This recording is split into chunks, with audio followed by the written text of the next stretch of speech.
Hello friends. मैं आप सभी का स्वागत करता हूँ मेरे इस यूट्यूब चैनल पे, जिसमें हम पढ़ रहे हैं अलॉय स्टील टॉपिक के बारे में, जो कि बहुत ही इम्पोर्टेंट टॉपिक है इंजीनियरिंग मेटलर्जी सब्जेक्ट का। सो इससे पहले भी मैंने दो वीडियो अपलोड की है। आपने अगर वो वीडियो नहीं देखी होगी तो प्लीज़ एक बार ज़रूर देख लीजिए वो वीडियोस। सो हम आज के टॉपिक के साथ अभी स्टार्ट करते हैं। सो फ्रेंड्स, आज का हमारा टॉपिक है properties and usages of alloying element. इस वीडियो में हम देखने वाले हैं कि हर एक अलोइंग एलिमेंट की क्या प्रॉपर्टी है और उसका यूज क्या है। सो सबसे पहले एलिमेंट दिया है यहाँ पे कार्बन। सो स्टील में आपको पता ही होगा कार्बन होता है। सो कार्बन से क्या होता है, carbon increases hardness and strength. जैसे आप कार्बन का परसेंटेज इंक्रीज करते हैं तो हार्डनेस, स्ट्रेंथ बढ़ जाता है। और अगर कार्बन परसेंटेज ज़्यादा हो तो मटेरियल कैसा होगा, स्टील कैसा होगा, हार्ड होगा। और इससे एग्जैक्टली अपोजिट है डक्टिलिटी और मशनेबिलिटी की प्रॉपर्टीज। सो अगर कार्बन परसेंटेज ज़्यादा है तो मशनेबिलिटी विल गेट डिक्रीज्ड। जैसे कि आपको पता होगा स्टील के थ्री टाइप्स है, low carbon steel, medium carbon steel और हाई कार्बन स्टील। सो हाई कार्बन स्टील के अंदर क्या होता है, हार्डनेस और स्ट्रेंथ ज़्यादा होती है, लेकिन मशनेबिलिटी और डक्टिलिटी प्रॉपर्टीज के कम होती है। Machinability and ductility will be less. So ऐसी एक प्रॉपर्टी है कार्बन की। सो कार्बन ही एक प्रकार का अलोइंग एलिमेंट है। अभी दूसरा अलोइंग एलिमेंट कौन सा है, यहाँ पे सल्फर है। सो आप देख सकते हैं सल्फर। सो सल्फर क्या होता है, सल्फर आयन के साथ में रिएक्ट होता है। अगर आप सल्फर आयन में ऐड करेंगे तो सल्फर कंबाइन हो जाता है आयन के साथ में, और वो क्या बनाता है, it forms one compound that is FeS। इसे क्या कहते हैं हम, आयन सल्फाइड कहते हैं, जो कि बहुत ही हार्ड एंड ब्रिटल फेज है, which is very hard and brittle phase. अगर आप देखें तो सल्फर का मेल्टिंग पॉइंट बहुत ही कम होता है as compare to other phases. Sulphur is having very low melting point. इससे क्या होता है, अगर आप हॉट वर्किंग करते हैं स्टील का, अगर आप स्टील का हॉट वर्किंग करते हैं तो उससे क्या होगा, सबसे पहले कौन लिक्विफाई होगा, किसका लिक्विडेशन होगा, तो सल्फर का होगा। क्योंकि आयन का मेल्टिंग पॉइंट ज़्यादा है, सल्फर का कम है, तो sulphur will get liquefied earlier. इससे क्या होता है, हमें जो स्टील पे वर्किंग करने का है वो डिफिकल्ट हो जाता है, working of steel becomes difficult. इसी प्रोसेस को हम क्या कहते हैं, हॉट शॉर्टनेस। इससे स्टील क्या होता है, हॉट शॉर्ट हो जाता है। सो हमें अगर ये प्रॉब्लम रिड्यूस करने का है, तो हम स्टील में क्या ऐड करते हैं, मैंगनीज ऐड करते हैं। We add in the steel manganese.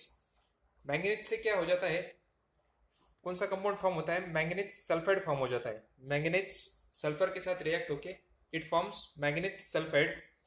अभी ये जो फेज है ये कम हार्ड होता है और कम ब्रिटल होता है as compare to this FeS। जो MnS है, मैंगनीज सल्फाइड, ये लेस हार्ड होता है, less hard and brittle as compare to iron sulphide. So इसलिए अगर हमें ब्रिटलनेस रिड्यूस करने का है तो हम मैंगनीज ऐड करते हैं सल्फर के साथ में। सो आप देख सकते हैं हर एक स्टील में आप देखेंगे there is some amount of manganese is always present, कुछ अमाउंट का मैंगनीज प्रेजेंट होता है।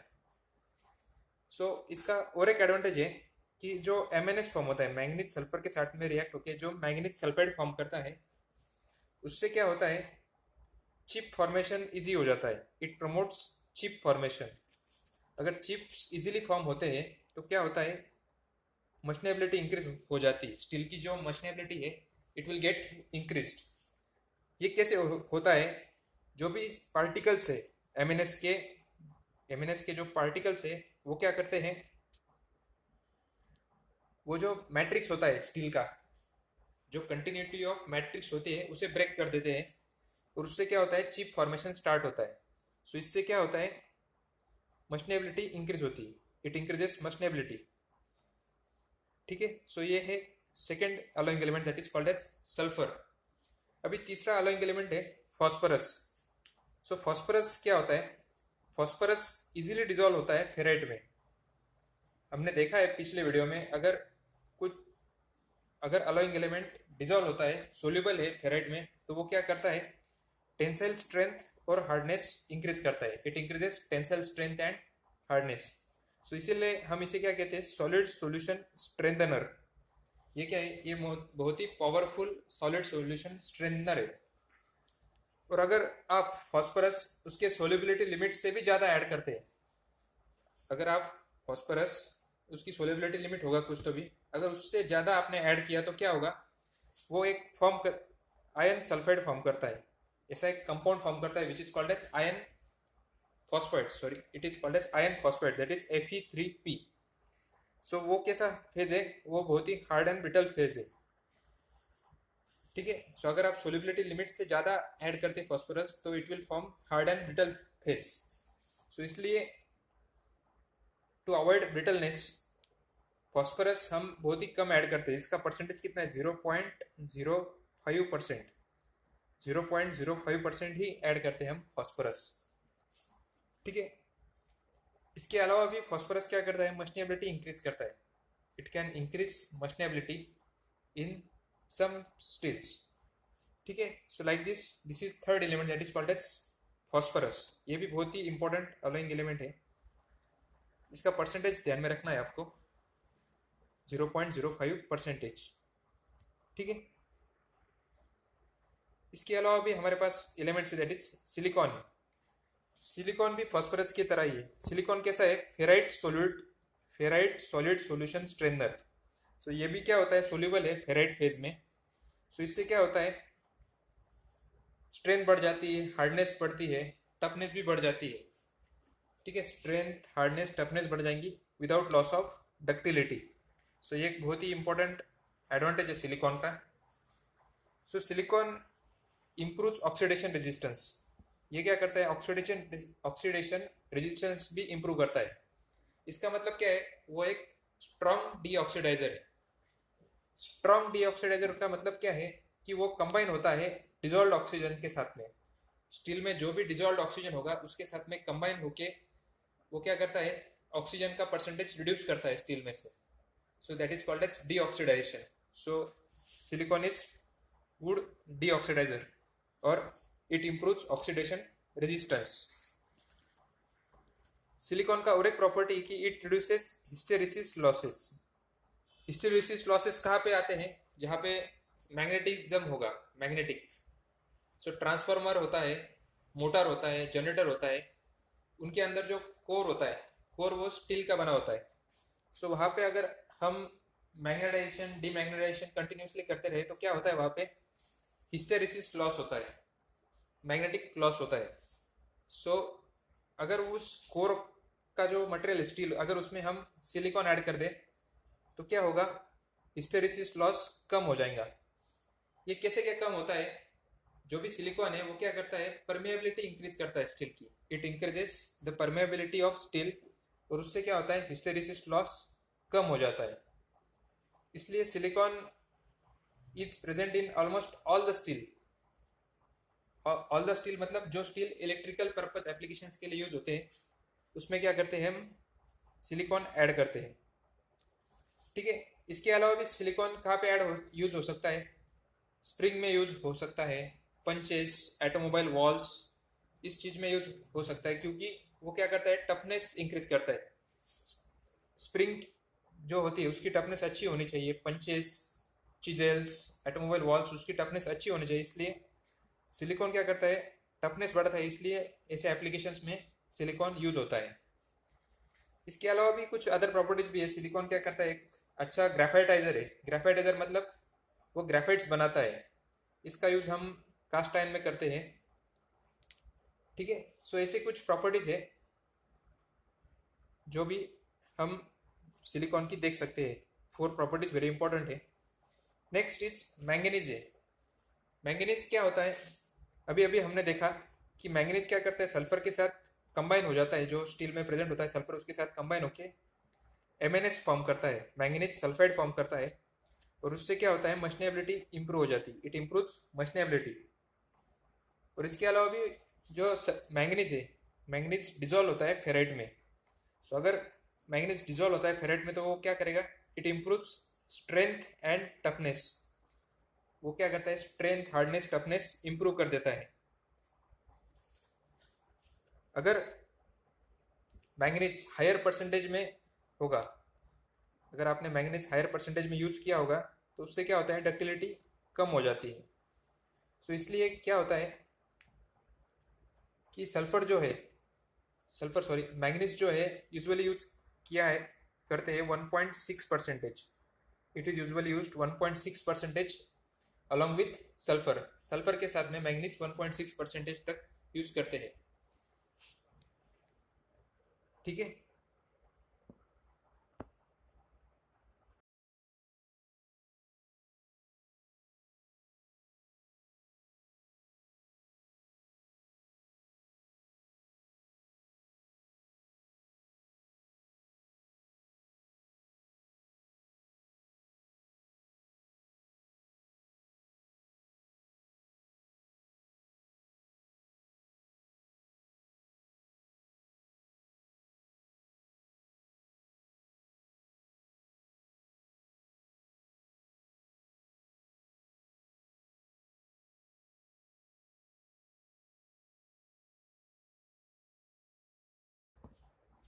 अगर आप मैंगनीज का परसेंटेज 1.6% और 2% से ज़्यादा यूज करेंगे, अबाउट 2%, तो क्या हो जाता है, जो स्टील है वो ब्रिटल हो जाता है और वो किसी काम का नहीं रहता है फिर प्रॉपर्टी इंप्रूव करने के लिए स्टील की। और अगर आप 12 to 14% means higher percentage use करते हैं मैंगनीज का, तो क्या हो जाता है, मैंगनीज आपको टफ, वियर रेजिस्टेंट और नॉन मैग्नेटिक मिल जाता है अगर आप वेरी हाई परसेंटेज में यूज करते हैं। और आपको पता भी होगा मैंगनीज ये एक ऑस्टेनेट स्टेबलाइजर है। Manganese is used as austenite stabiliser.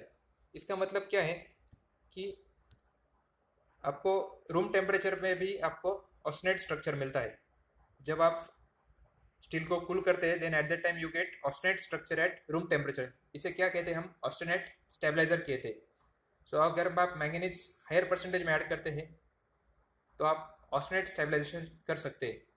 इसके एप्लीकेशंस कहाँ पे, ऑस्टेनेट स्टेबलाइजर के, आप इसको जो फ्रॉक्स एंड स्विचेस होते हैं, frogs and switches used in rail road track work, इसमें हम यूज़ कर सकते हैं। एज वेल एज जो स्टोन क्रशर के जॉ प्लेट्स होते हैं उसमें आप यूज़ कर सकते हैं। सो ऐसे कुछ एप्लीकेशंस है जहाँ पे हमें जो सेंटर होता है, स्टील का जो कोर होता है वो हमें सॉफ्ट चाहिए होता है और आउटर सरफेस हमें हार्ड चाहिए होता है, हार्ड एंड वियर रेजिस्टेंस। सो ऐसी प्रॉपर्टीज हमें मिल जाती है ऑस्टेनेट स्टेबलाइजर पे कुछ वर्किंग करने के बाद में। ठीक है। सो ये था मैंगनीज। अभी हम देखेंगे नेक्स्ट अलॉइंग एलिमेंट है निकेल। सो निकेल क्या है, nickel is also ferrite solution, ferrite solid solution strainer, जो कि फेराइट में सोल्यूबल है। It dissolves in ferrite. इससे क्या होता है, टेंसाइल स्ट्रेंथ एंड हार्डनेस बढ़ती है। अगेन निकेल क्या करता है, corrosion resistance as well as oxidation resistance improve करता है। ये करने के लिए हमें कितना ऐड करना पड़ेगा, 5%, अप टू 5% निकेल हमें ऐड करना पड़ता है अगर हमें ये प्रॉपर्टीज चाहिए हो तो। इससे इसके अलावा भी निकेल भी एक ऑस्टेनेट स्टेबलाइजर है। It is also one of the austenite stabiliser.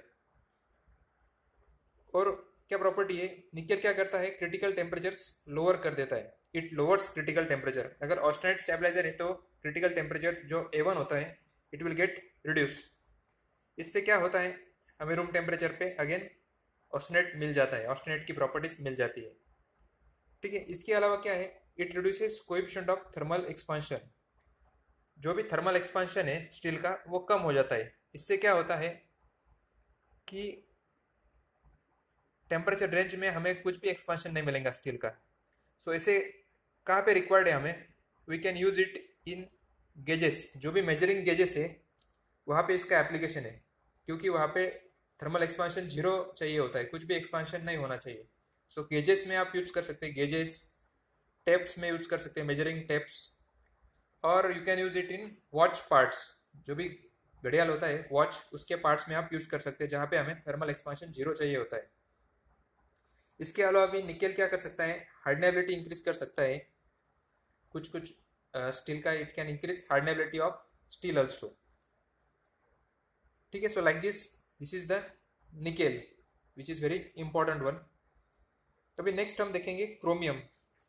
Chromium क्या करता है? Chromium forms chromium carbides. Chromium carbon के साथ रिएक्ट होकर क्रोमियम कार्बाइड्स बनाता है. इससे क्या होता है? हार्डनेबिलिटी इंक्रीज होती है. स्टील की hardenability increase because of forming chromium carbides. अगर क्रोमियम कार्बाइड्स फॉर्म होते हैं तो उससे क्या होता है? वियर रेजिस्टेंस बढ़ जाता है. Wear resistance of steel increases as well as hardness भी इंक्रीज होगा. वियर रेजिस्टेंस इंक्रीज होता है तो इट इंक्रीजेस हार्डनेस ऑल्सो. इससे क्या होता है? एक्चुअली समटाइम्स सेकेंडरी हार्डनिंग होता है स्टील का. जब हम टेम्परिंग करते हैं स्टील का तो उस टाइम सेकेंडरी हार्डनिंग होता है, स्टील और हार्ड बन जाता है. सो ये एक प्रॉपर्टी है क्रोमियम की. और क्या प्रॉपर्टी है? Chromium increases corrosion resistance as well as oxidation resistance. So chromium क्या होता है? ऑक्सीजन के साथ रिएक्ट होके एक फिल्म बनाता है, थिन फिल्म बनाता है सरफेस के ऊपर, जिसे हम कहते हैं chromium oxide film. That is formula is Cr2O3. Cr2O3 जो क्रोमियम ऑक्साइड है उसकी फिल्म बन जाती है सरफेस पे. इससे क्या होता है? करोजन रेजिस्टेंस इंक्रीज होता है as well as it increases oxidation resistance also at elevated temperature. Higher temperature पे ये ऑक्सीडेशन रेजिस्टेंस प्रोवाइड करता है.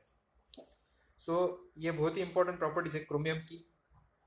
इसके अलावा कुछ डिसएडवांटेज है क्रोमियम के. क्रोमियम क्या करता है? टेम्पर इम्ब्रिटलमेंट करता है. टेम्पर इम्ब्रिटलमेंट मतलब क्या? अगर हम टेम्परिंग करेंगे स्टील का तो वो क्या करता है? स्टील को ब्रिटल बना देता है. सो ये एक बहुत ही डिसएडवांटेज है important, that is temper embrittlement होता है. इसके अलावा क्रोमियम क्या करता है? स्टील के ऊपर मार्किंग्स प्रोवाइड करता है. सरफेस पे कुछ मार्किंग्स बन जाती है, उसे हम क्या कहते हैं? क्रोम लाइंस कहते हैं. It is also called as chrome lines. Chrome lines.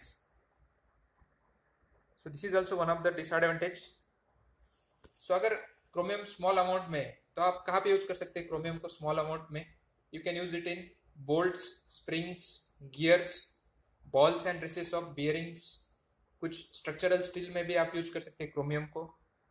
और अगर आप लार्ज अमाउंट में क्रोमियम यूज करते हैं तो हम उसे यूज कर सकते हैं डाई स्टील में, टूल एंड डाई स्टील में यूज कर सकते हैं, स्टेनलेस स्टील में यूज कर सकते हैं, हीट रेजिस्टिंग स्टील में यूज कर सकते हैं. सो ऐसे कुछ एप्लीकेशन है क्रोमियम के. ठीक है. सो नेक्स्ट अलॉइंग एलिमेंट हम देखेंगे टिटेनियम. सो टिटेनियम कैसा एलिमेंट है? Titanium is strong carbide farmer. It is one of the strong carbide farmer. It prevents localise precipitation. वो क्या करता है? अवॉइड करता है. जो भी क्रोमियम कार्बाइड्स है वो एक जगह पे नहीं वो इकट्ठा होने देता है. It prevents localisation. ठीक है. So this is one of the property of titanium. So chromium के साथ में हम यूजुअली टिटेनियम ऐड करते हैं to avoid localisation. Next element है टंगस्टन. टंगस्टन क्या करता है? Tungsten increases hardenability. Tungsten increases hardenability. कैसे क्या हार्डनेबिलिटी इंक्रीज करता है? It forms carbides with the carbon and it increases wear resistance. So carbide form करके वो वियर रेजिस्टेंस इंप्रूव करता है as well as it reduces decarbonisation. Tungsten carbide क्या होते हैं? हायर टेम्परेचर पे भी वो उसका लॉस नहीं होता है, हार्डनेस का लॉस नहीं होता है. सो इससे क्या होता है? कार्बन जो हाई टेम्परेचर पे रिएक्ट होता है गैसेस के साथ में, ऑक्सीजन के साथ में, वो नहीं होता है एक्चुअली, वो अवॉइड हो जाता है. सो इसे क्या कहते हैं हम? It reduces decarbonisation because of this tungsten carbide. इसके साथ में वो क्या करता है? ग्रेन साइज रिफाइन करता है. जो भी ग्रेन्स है उसकी साइज रिफाइन कर देता है. ठीक है. सो ये बहुत ही इंपॉर्टेंट प्रॉपर्टीज है टंगस्टन की. Next is molybdenum. मोलिब्डेनम क्या करता है? मोलिब्डेनम भी हार्डनेबिलिटी इंक्रीज करता है टंगस्टन की तरह ही. ग्रेन में फाइननेस लाता है. It fines the grains. It forms carbides and increases wear resistance. It also reduces decarbonization. So ये चारों प्रॉपर्टीज सिमिलर टू टंगस्टन ही है. सो टंगस्टन की तरह ही इसकी सब प्रॉपर्टीज है. ठीक है.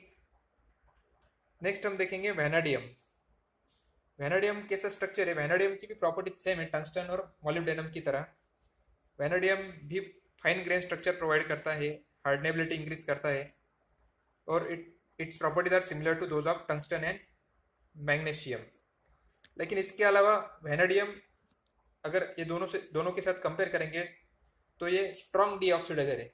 इसकी properties high, it is strong deoxidiser as well as ये फटीक और क्रिप रेजिस्टेंस भी इंप्रूव करता है। जो वैनेडियम है it increases fatigue and creep resistance as well as.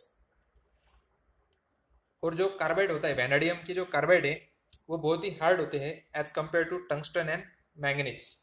Tungsten and manganese के कंपैरिजन में उसके कार्बाइड्स बहुत ही हार्ड होते हैं। ठीक है, सो ये प्रॉपर्टीज है वैनेडियम की। नेक्स्ट हम देखेंगे कोबाल्ट। कोबाल्ट क्या करता है? Cobalt reduces hardenability. ये एक ऐसा एलिमेंट है जो क्या करता है, हार्डनेबिलिटी को रिड्यूस करता है। बाकी के सब एलिमेंट हार्डनेबिलिटी बढ़ाते हैं बट इट रिड्यूसेस हार्डनेबिलिटी। इसके अलावा it improves strength, it promotes fine grain structure बनाता है, वो फाइन ग्रेन स्ट्रक्चर बनाता है। इट इम्प्रूव्स हीट रेजिस्टेंस, वो हीट रेजिस्टेंस भी बढ़ाता है। इसका मतलब क्या है, अगर आप स्टील को सॉफ्टनिंग करते हैं, सॉफ्टनिंग मतलब क्या, उसका टेम्परिंग करते हैं हायर टेम्परेचर पे, फिर भी वो उसकी प्रॉपर्टीज रिड्यूस नहीं करता है, मतलब जो भी उसकी स्ट्रेंथ है वो ज़्यादा रिड्यूस नहीं होती है। सो इसलिए आप अगर कोबाल्ट ऐड करते हैं स्टील में तो आप उसको हाई टेम्परेचर सर्विस मटेरियल्स में यूज़ कर सकते हैं। और आप उसको यूज़ कर सकते हैं सीमेंटेड कार्बाइड टिप टूल में। आपने देखा होगा जो सीमेंटेड कार्बाइड का टूल का टिप है उसमें हम कोबाल्ट यूज करते हैं। परमानेंट मैग्नेट्स में भी हम कोबाल्ट ऐड करते हैं because of its heat resistance properties. So ऐसे कुछ प्रॉपर्टीज है कोबाल्ट की। नेक्स्ट हम देखेंगे एल्यूमिनियम। एल्यूमिनियम कैसा है? Aluminium is one of the deoxidizer, powerful deoxidizer है, जिससे हम क्या बनाते हैं, किल्ड स्टील बनाते हैं। स्टील में जो फ्री ऑक्सीजन होता है वो हम रिमूव करते हैं with the help of aluminium. Aluminium क्या करता है, एल्यूमिनियम ऑक्साइड फॉर्म करता है और इससे ऑक्सीजन रिमूव हो जाते हैं। इसे हम क्या कहते हैं, किल्ड स्टील कहते हैं। इसके अलावा भी वो फाइन ग्रेन स्ट्रक्चर बनाता है। It is a good grain refiner. ठीक है, इसके अलावा भी हम कुछ प्रोसेसेस करते हैं, नाइट्रेटिंग करते हैं स्टील का, उसमें भी हमें कुछ एल्यूमिनियम डालना पड़ता है जिससे वो एल्यूमिनियम नाइट्रेट फॉर्म करता है, जिससे वो सरफेस पे लेयर बन जाता है। सो ऐसे कुछ प्रॉपर्टीज है एल्यूमिनियम की। और last one is boron. Boron भी क्या करता है, हार्डनेबिलिटी इंक्रीज करता है as well as it improves wear and tear resistance. ये क्या करता है, वियर रेजिस्टेंस इंक्रीज करता है। यूजुअली क्या करते हैं, बोरॉन को क्या करते हैं, स्टील के सरफेस पे डिफ्यूज करते हैं, स्टील के सरफेस पे डिफ्यूज करते हैं जिससे कि वो हाई सरफेस हार्डनेस प्रोवाइड करता है, वियर रेजिस्टेंस बढ़ाता है और करोजन रेजिस्टेंस भी बढ़ाता है। सो ऐसे सरफेसेस काफ़ी यूज होते हैं। जो भी डाइज होते हैं, हॉट फोर्जिंग डाइज, उसमें हम यूज करते हैं ताकि उसकी सर्विस लाइफ बढ़ जाए। ठीक है, और भी आपने सुना होगा कि न्यूक्लियर रिएक्टर में जो कंट्रोल रॉड होते हैं, न्यूक्लियर रिएक्टर्स में कंट्रोल रॉड होते हैं, उसमें भी बोरॉन यूज करते हैं। ठीक है, और समटाइम्स बोरॉन यूज करते हैं टू इम्प्रूव मशनेबिलिटी भी, मशनेबिलिटी ऑफ स्टील इंक्रीज करने के लिए भी हम बोरॉन यूज करते हैं। सो यूजुअली बोरॉन का परसेंटेज कितना होता है, 0.001 टू 0.003%। इतना कम हम यूज करते हैं बोरॉन, फिर भी वो बहुत ही अच्छी हार्डनेबिलिटी इंक्रीज करता है। It increases hardenability highly when we add boron in small amount also. So thank you friends for watching this video. इस वीडियो में हमने properties and uses of alloying elements पढ़ा है। ये बहुत ही इंपॉर्टेंट टॉपिक था, ये यूज करके हम आगे देख सकते हैं एप्लीकेशंस ऑफ स्टील। सो अगले वीडियो में मैं आपको बताने वाला हूँ classification of alloy steel. So please मेरे इस यूट्यूब चैनल को सब्सक्राइब कीजिए सो दैट आप अपकमिंग वीडियोज़ को देखते रहेंगे always. So thank you very much friends for watching this video.